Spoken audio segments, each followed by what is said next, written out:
এইবার চলে আসেন, আমরা আহলে সুন্নাত ওয়াল জামাত নামাজ পড়ি, তো আমরা কিন্তু ইমামের পিছনে সূরা পাঠ করি না, সূরা ফাতিহাও পাঠ করি না, অন্য কোন সূরাও পাঠ করি না। এই জন্য পৃথিবীর মুসলমান আল্লাহ তাবারাক ওয়া তাআলা যখন ব্রেন দান করেছিলেন, তো ওয়াহাবিদের খোপড়িতে আল্লাহ পাক ব্রেন না দিয়ে মনে হয় গোবর দিয়ে দিয়েছিলেন। নাউজুবিল্লাহ। এত মূর্খ জাতি! আমাদের ঝাড়খণ্ডে যেগুলো পাহাড়ে বসবাস করে আদিবাসী, এদের চাইতে ওই আদিবাসীদের জ্ঞানও অনেক বেশি। হ্যাঁ, কেন? বুখারী শরীফের মধ্যে হাদিস, আল্লাহর নবী মুস্তাফা সাল্লাল্লাহু আলাইহি ওয়াসাল্লাম বলছেন, যেই ব্যক্তি সূরা ফাতিহা পড়লো না তার নামাজ হলো না।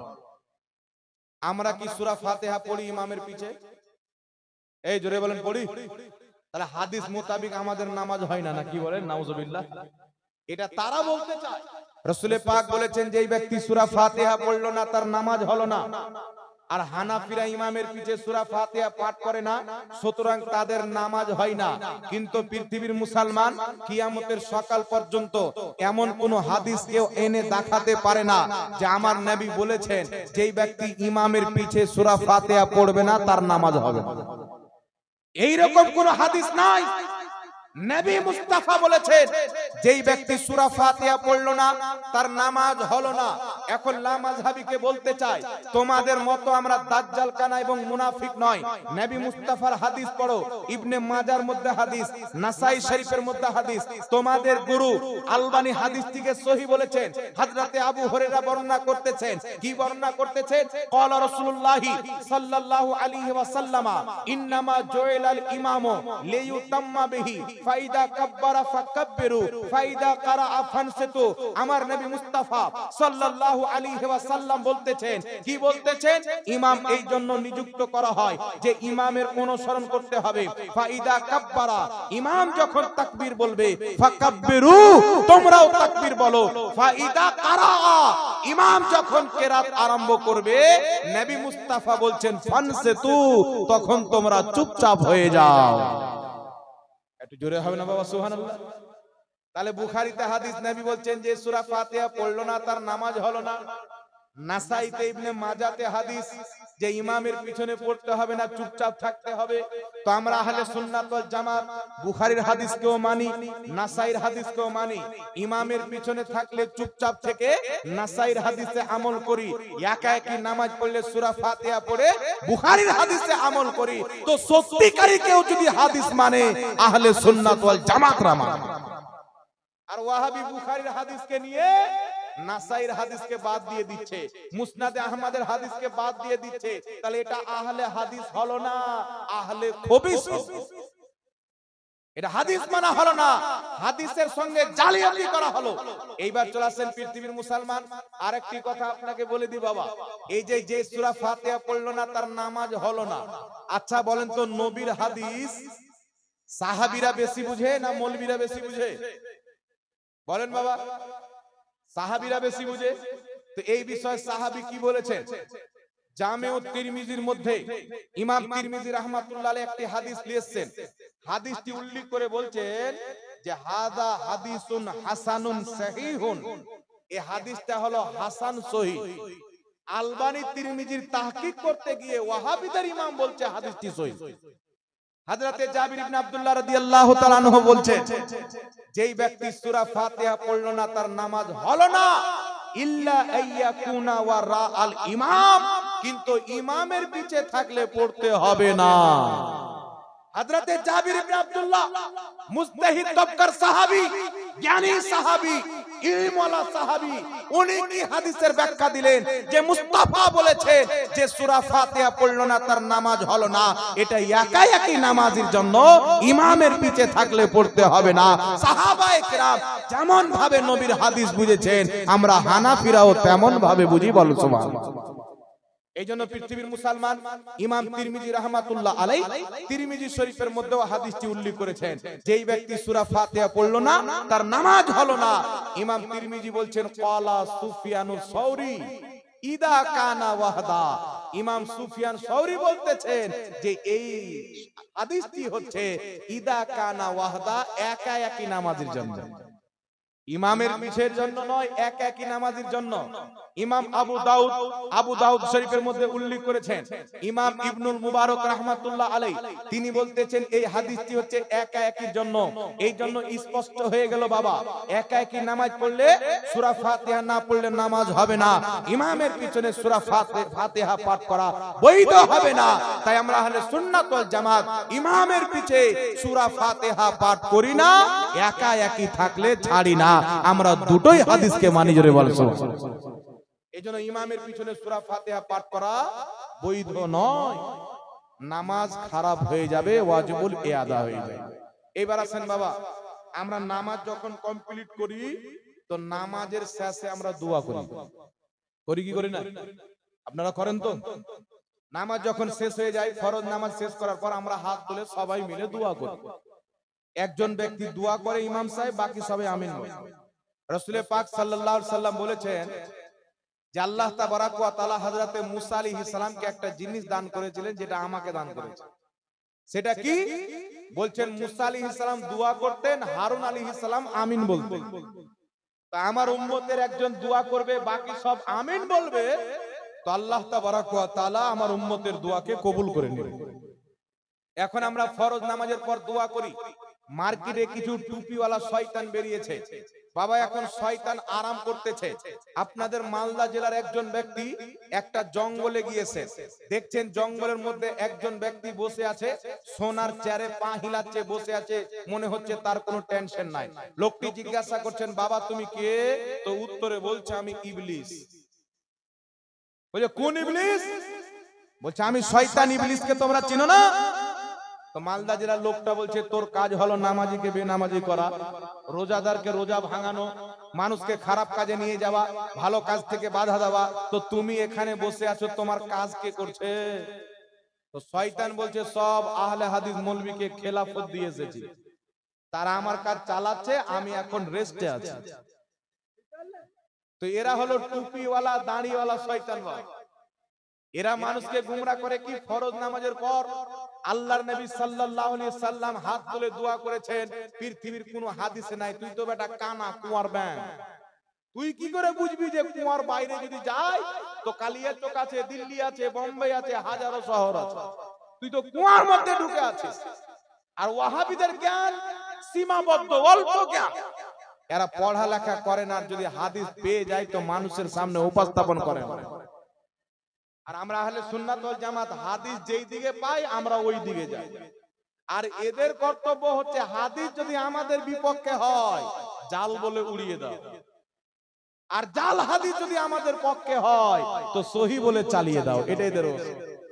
আমি যদি মিথ্যা বলি তো রেকর্ডিং হচ্ছে বাবা, কোনদিন যদি ফেস টু ফেস ময়দানে আসা হয় তো আমরা প্রমাণ করে দেব এরা কত জাল হাদিসকে সহি বানিয়েছে আর কত সহি হাদিসকে জাল বানিয়েছে। কুরআন পাকের আয়াতের ব্যাখ্যা পর্যন্ত ভুল করেছে। রাবি, একজন রাবির নাম হচ্ছে আবু জাফর আর রাজি। ইমাম মাকদেসি রাহমাতুল্লাহ আলাইহি লিহাদিসিল মুখতারা কিতাবে 20 রাকাতের পক্ষে এই রাবিকে নিয়ে এসেছেন। আরেকজন রাবি হচ্ছে আবু জাফর আর রাজি, দুইজন রাবির নাম এক। তো রাফায়দান করার পক্ষে হাদিস আছে, ওখানে একটা আবু জাফর আর রাজি রয়েছে। আর 20 রাকাত তারাবির পক্ষে একটা আবু জাফর আর রাজি রয়েছে। যেটা 20 রাকাতের পক্ষে আছে, বেশিরভাগ মুহাদ্দিস জামহুর উলামায়ে কেরাম তিনাকে সহিহ রাবি বলেছে। আর যেটা রাফায়দান করার পক্ষে আবু জাফর আর রাজি আছে, ইনাকে বেশিরভাগ মুহাদ্দিসে কেরাম দুর্বল রাবি বলেছে। তো ওয়াহাবিরা কত চালাক, 20 রাকাতের রাবিটা টেনে তারাবিটার নামে ইয়ার রাফায়দানের নামে চালিয়ে দিয়েছে, আর রাফায়দানের দুর্বল রাবিটা টেনে 20 রাকাতের হাদিসকে জাল বানিয়ে দিয়েছে। চিন্তা করছেন? তো এটা হচ্ছে এদের চরিত্র। এরকম শত শত দলিল আছে। আগামীতে আমাদের কিতাব আসবে যে ওয়াহাবিদের স্বরূপ উন্মোচন, পুরা ইতিহাস পেয়ে যাবে।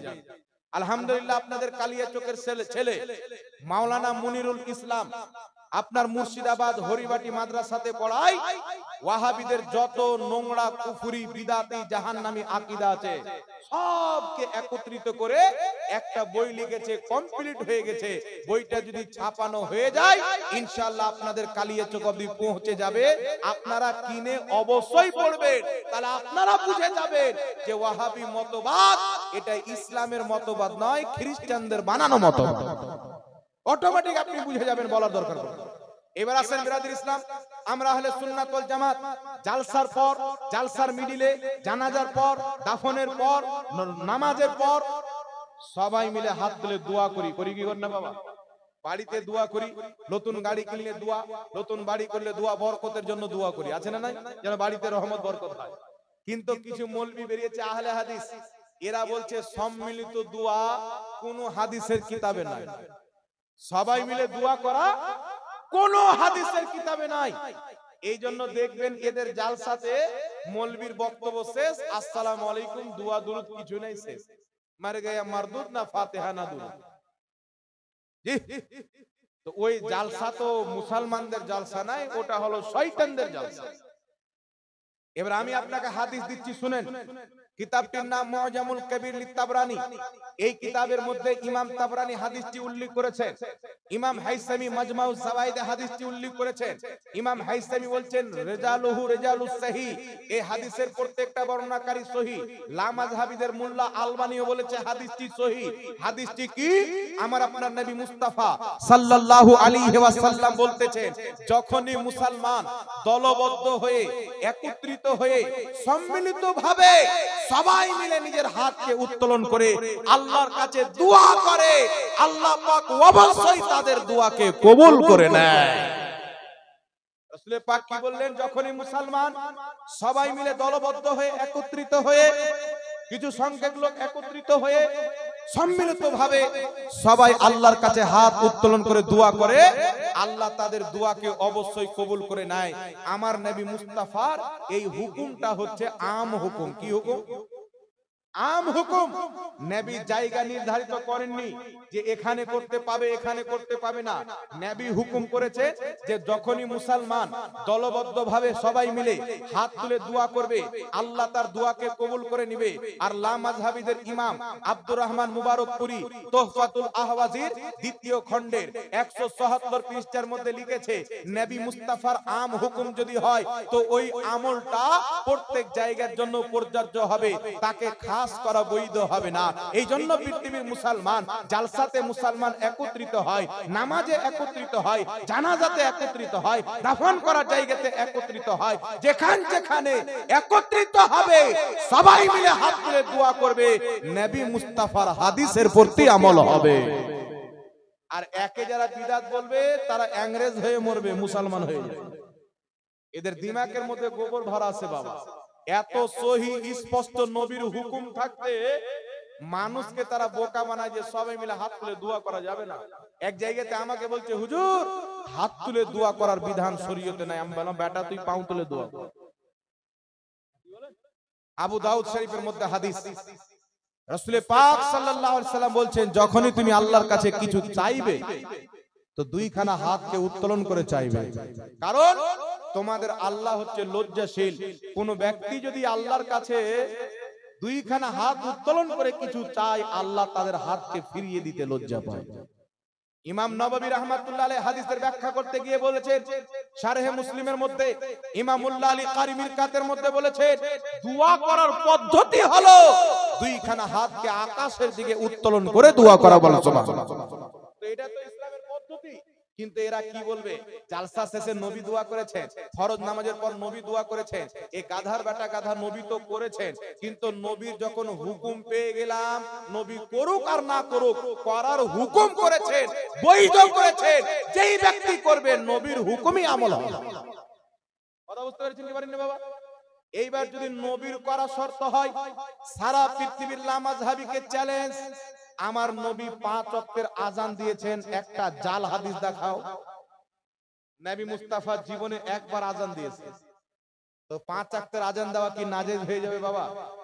এখন যদি কোনো মূর্খ ব্যক্তি এসে বলে যে আল্লাহর নবী একবারই আজান দিয়েছেন, 5 বার আজান দেওয়া বিদআত, নাকি বলেন? আল্লাহ নবী মুস্তাফা সাল্লাল্লাহু আলাইহি সাল্লাম জীবনে একটাই হজ করেছেন। কটা হজ করেছেন জোরে বলেন? আমার নবী মুস্তাফা একটাই হজ করেছেন। তাহলে বলেন তো বাবা, নবীর করাই যদি শর্ত হয়, তো নবী মুস্তাফা একটা হজ করেছেন, তাহলে দুটো হজ করা কি নাজায়েজ হয়ে যাবে? কথা বলতে হবে, জোরে বলে। নবী আমার একবার হজ করেছেন, তো দুইবার হজ করা কি নাজায়েজ? তিনবার হজ করা কি নাজায়েজ? যতবার হজ করবেন তত নেকি পাবেন। ফরজ শুধু জীবনে একবার হয়, একবার ফরজ আদায় হয়ে গেল, বাকি আপনার ইচ্ছা করলে করতে পারেন। তখন বলবে কি অনুমতি রয়েছে। তো আমি বলবো বেটা, নবী দোয়া করুক আর না করুক, মুস্তাফা অনুমতি দিয়েছেন। যখন তোমরা সবাই একত্রিত হয়ে আল্লাহর কাছে সবাই মিলে হাত উত্তোলন করে দোয়া করবে, আল্লাহ পাক তোমাদের দোয়াকে কবুল করে নেবে। তো যেই কায়দা হজে ফিট করো, আজানে ফিট করো, ওই কায়দা এখানে সেখানে ভুলে যাও। আপন বাপের কিতাব নাইনুল আওতারটা পড়ো, তোহফাতুল আহওয়াজি পড়ো, ফাতাওয়া নাজরিয়া পড়ো। স্পষ্ট ভাবে লেখা আছে যে এতেবার উমুমে লফজ কা হোতা है খুসুসে महल का नहीं होता। এবার চলে আসেন বিরাদর ইসলাম, আমার নবী দোয়া করেছেন কি করেননি? মাত্র দুটি হাদিস শোনাবো, যদি অনেক আছে। নবীও করেছেন, সাহাবাও করেছেন। আগে লামাযহাবীদের কিতাব থেকে আপনাকে দলিল দিয়ে দিচ্ছি, শুনেন। এখানে রেকর্ডিং হচ্ছে, অনেকটা ক্যামেরাওয়ালা এসেছে, আপনারা দেখছেন।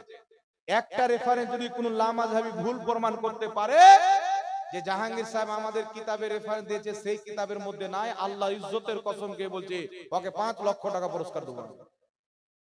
কিতাব খুলেন, আহলে হাদিসদের ফতোয়ার কিতাব, ফাতাওয়া আহলে হাদিস, পৃষ্ঠা নাম্বার বলছি না, কারণ কালিয়াচকে ছাপলো পৃষ্ঠা নাম্বার 42, কলকাতায় ছাপলো 44 করে দিল। এবার আমি 42 বলে দেবো, আর ওই ব্যাটারা খুঁজে পাবে না, তো বলে মিথ্যা বলেছি। তো ওই পুরো কিতাবের মধ্যে খুঁজো, যদি না থাকে তো আমরা খুঁজে বের করে দেবো। নাকি কিতাব আমার বাড়িতে রাখা আছে, আলহামদুলিল্লাহ 4.5 লক্ষ টাকার কিতাব কিনেছি। আর মোটামুটি 50,000 টাকার কিতাব অর্ডার করেছি, আসতেছে, লাগিয়ে দিয়েছে কুরিয়ারে, কয়েকদিনের মধ্যে বাড়িতে চলে আসবে। কিতাব কিনে রেখে পড়ে এসে বক্তব্য দিচ্ছি মুসলমান। আহলে হাদিসের কিতাব ফাতাওয়া আহলে হাদিসের মধ্যে তাদের গুরু লিখতেছেন, ফরজ নামাজের পর সবাই মিলে হাত তুলে দোয়া করা যায়। তারপর আহলে হাদিসের ইমাম ফাতাওয়া নাজরিয়ার মধ্যে লিখতেছেন, একটি হাদিস উল্লেখ করেছে। তাকে প্রশ্ন করা হলো নাজির হোসেন দেহলভিকে, কি প্রশ্ন করা হলো? যে ফরজ নামাজের পর হাত তুলে যে দোয়া করে আমাদের এলাকাতে, এই হাত তুলে দোয়া করা যাবে কি যাবে না? তো নাজির হোসেন দেহলভি উত্তরে একটি হাদিস নিয়েছেন। ইমাম ইবনু সুন্নি রাহমাতুল্লাহ আলাইহি নিজের কিতাব আমালুল ইয়াউমি ওয়াল লাইল কিতাবে একটি হাদিস উল্লেখ করেছেন সনদ সহ। নবী মুস্তাফা সাল্লাল্লাহু আলাইহি ওয়াসাল্লাম বলেছেন যে তোমরা যেই ব্যক্তি প্রত্যেক ফরজ নামাজের পর তোমরা আল্লাহর কাছে হাত উত্তোলন করে দোয়া করো। নবী বলছেন প্রত্যেক ফরজ নামাজের পর তোমরা হাত উত্তোলন করে খোদার কাছে দোয়া করো, আল্লাহ তোমাদের দোয়া অবশ্যই কবুল করবে। একটু জোরে বলেন না সুবহানাল্লাহ। এই হাদিসকে উল্লেখ করে আহলে হাদিসের গুরু ফাতাওয়া নাজরিয়ার মধ্যে লিখতেছেন যে ফরজ নামাজের পর সব মিলে ফরজ নামাজের পর হাত উত্তোলন করে দোয়া করা এটা জায়েজ এবং মুস্তাহাব, সওয়াবের কাজ। জোরে বল সুবহানাল্লাহ। তারপর চলে আসেন বিরাদর ইসলাম, আরেকটি আহলে হাদিসের কিতাব, ওদের গুরু মুহাদ্দিস আব্দুর রহমান মুবারকপুরী তোহফাতুল আহওয়াজির মধ্যে হাদিস নিয়েছেন। একটি হাদিস মাজমাউজ জাওয়াইদে উল্লেখ হয়েছে, সেই হাদিস থেকে আপনার তোহফাতুল আহওয়াজির মধ্যে আব্দুর রহমান মুবারকপুরী আহলে হাদিস হাদিসটিকে নিয়েছেন। ইমাম হাইসামি বলছেন রিজালুহু সিকাত, হাদিসের প্রত্যেকটা বর্ণনাকারী বিশুদ্ধ। ইমাম জালালউদ্দিন সিউতি বলছেন রিজালুহু সিকাত, হাদিসের প্রত্যেকটা বর্ণনাকারী বিশুদ্ধ। লামাযহাবীদের গুরু আব্দুর রহমান মুবারকপুরী লিখতেছেন রিজালুহু সিকাত, হাদিসের প্রত্যেকটা বর্ণনাকারী বিশুদ্ধ। হাদিসটি কি? হযরতে আব্দুল্লাহ ইবনে জুবাইর রাদিয়াল্লাহু তাআলা আনহু একজন ব্যক্তিকে দেখলেন যে তিনি নামাজ পড়তে গিয়ে নামাজের মধ্যে হাত তুলে দোয়া করছে। সে যখন নামাজ কমপ্লিট করলো, তো সাহাবী রাসূল বলছেন যে আল্লাহর নবী নামাজের মধ্যে হাত তুলে দোয়া করতেন না, নামাজ শেষ করে সালাম ফিরানোর পর নবী মুস্তাফা নিজের দুইখানা হাত উত্তোলন করে খোদার কাছে দোয়া করতেন। সাহাবী বলছেন নবী নামাজের পর হাত তুলে দোয়া করতেন। এই হাদিসকে উপস্থাপন করে আরেকটি হাদিস তাফসিরে ইবনে আবি হাতিমের মধ্যে উল্লেখ রয়েছে। সাহাবায়ে কেরাম বলছেন দয়ার নবী মুস্তাফা নামাজে সালাম ফিরানোর পর রাফা ইয়াদাইহি নিজের দুইখানা হাতকে উত্তোলন করতেন ওয়া দুআ তারপর নবী মুস্তাফা দোয়া করতেন। এই কয়েকটি হাদিসকে উল্লেখ করে আব্দুর রহমান মুবারকপুরী লামাযহাবীদের গুরু লিখতেছে যে এই সমস্ত হাদিস থেকে বোঝা যাচ্ছে প্রসিদ্ধ মত হলো রাজে কওল হলো ফরজ নামাজের পর সবাই মিলে হাত তুলে দোয়া করা জায়েজ আছে। জোরে বল সুবহানাল্লাহ। এরা নিজের বাপের কিতাব পড়ে না, তাহলে কোরআন হাদিস পড়ে কিনা বিচার করেন। যাকে নিজের বাড়ির খবর নাই ও বাজারের খবর কি করে দিবে, শহরের খবর কি করে দিবে, জেলার খবর কি করে দিবে? এই জন্য পৃথিবীর মুসলমান আল বিদায়া ওয়ান নেহার মধ্যে হাদিস রয়েছে হযরতে আলা বিন হাজরামি সমস্ত সাহাবীকে নিয়ে ফজরের ফরজ নামাজ পড়ার পর সালাম ফিরিয়ে দুইখানা হাত তুলে সমস্ত সাহাবী একসঙ্গে দোয়া করেছেন যেমন ভাবে আমরা দোয়া করি। জোরে বল সুবহানাল্লাহ। ফরজ নামাজের পর দোয়া করার পক্ষে এত দলিল আছেন হাত তুলে বাবা, কিন্তু যারা দোয়া করে না তাদের ব্যাপারে নবী কি বলেছেন? ফরজ নামাজের পর যারা দোয়া করে না তাদের ব্যাপারে আল্লাহর নবী কি বলেছেন? দোয়া করার ব্যাপারে নবী বলেছেন উনি নিজে করেছেন, নবী পাক করতে বলেছেন, কিন্তু যারা দোয়া করে না তাদের ব্যাপারে আমার রাসূল সাল্লাল্লাহু আলাইহি সাল্লাম বলেছেন যেই ব্যক্তি ফরজ নামাজ আর সুন্নাত নামাজের মাঝে দোয়া করে তফাৎ করে না এরা ইহুদিদের অন্তর্ভুক্ত। এরা ইহুদিদের কালচার। ফরজ নামাজের পর সুন্নাত নামাজের পূর্বে দোয়া করে দুটার মধ্যে তফাৎ করা মুসলমানদের তরিকা, আর দোয়া না করে ডাইরেক্ট দাঁড়িয়ে সুন্নাত পড়া এটা ইহুদিদের তরিকা। আমার নবী মুস্তাফা বলেছেন। জোরে বল সুবহানাল্লাহ। তাহলে আমরা কার তরিকা নিব বাবা? নবীর তরিকা না ইহুদির তরিকা? একটু জোরে বলে। নবী মুস্তাফার তরিকা। এই জন্য ফরজ নামাজের পর অবশ্যই দোয়া করবেন, এটা রাসূল পাক সাল্লাল্লাহু আলাইহি সাল্লাম করতে বলেছেন, তিনি নিজে করেছেন। একটু জোরে বলেন সুবহানাল্লাহ। এইবার চলে আসেন বিরাদর ইসলাম। কলকাতার দিকে একটা মৌলবি বেরিয়েছে। আপনাদের কালিয়াচকের মাটিতে এসেছিল নাকি চাপ্পা নিয়ে সব দাঁড়িয়েছিলেন? কলকাতার দিকে বেরিয়েছে, তাকে আমি ভাদর মাসের ভেড়া বলি। দেখবেন কোলহা ব্যাঙ যখন বের হয়, বৃষ্টি হয়, পানি জমা হয়ে যায়, তো কোলহা ব্যাঙ বের হয় রাত পর্যন্ত কা কা কা কা কা। আর ভাদর মাস যখন আসে তো বাজার রাস্তাঘাটে কুকুর বেশি ঘেউ ঘেউ করে। যখন 12 রবিউল আউয়াল আসে তো এইগুলো কুকুর আর কোলহা ব্যাঙের অবস্থায় ওয়াহাবি মৌলবীদের হয়ে যায়। আমাদের একটা হানাফি মাযহাবের কিতাব আছে ফাতাওয়া আলমগীরি। এই ফাতাওয়া আলমগীরিকে নিয়ে কিছু মৌলবীর চুলকানি উঠেছে। মহলম লাগাতে হবে কি হবে না? কথা বলে। ফাতাওয়া আলমগীরিকে নিয়ে চুলকানি উঠেছে। একটা জলঙ্গিতে বিমল দাসের বেটা বেরিয়েছে, ওর বাপ দাদা 14 গোষ্ঠী মাদ্রাসা যায়নি, বাংলা পড়ে মুহাদ্দিস আজম। বুঝতে পারছেন?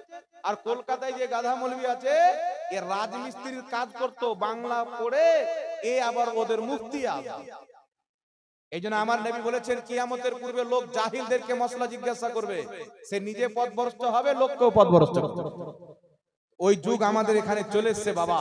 আমাদের ফাতাওয়া আলমগীরিতে একটা মসলা বয়ান করা হয়েছে। মসলাটা কি?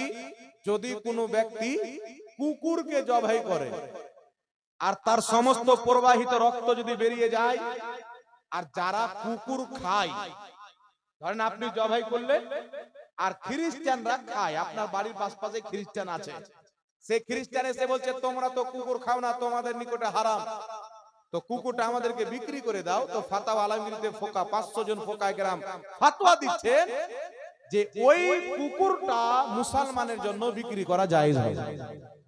আরে ভাই ও তো খাচ্ছে না, খাওয়া তো জায়েজ বলেনি, যে খাচ্ছে খ্রিস্টান তাকে বিক্রি করা জায়েজ বলেছে। এইবার চলে আসেন বিরাদর ইসলাম।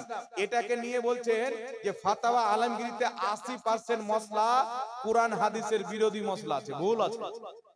আর ফাতাওয়া আলমগীরি আরবি পড়ে নিবে ওয়াহাবি মুল্লাদের ক্ষমতাই নাই। এই বাংলা বই কোথায় পেয়েছে? আর বাংলা বই নিয়ে মানুষকে উল্টা পুল্টা বুঝে মেসেজ দিতে চায় যে হানাফিদের বইগুলোতে ভুল ভাল লেখা আছে।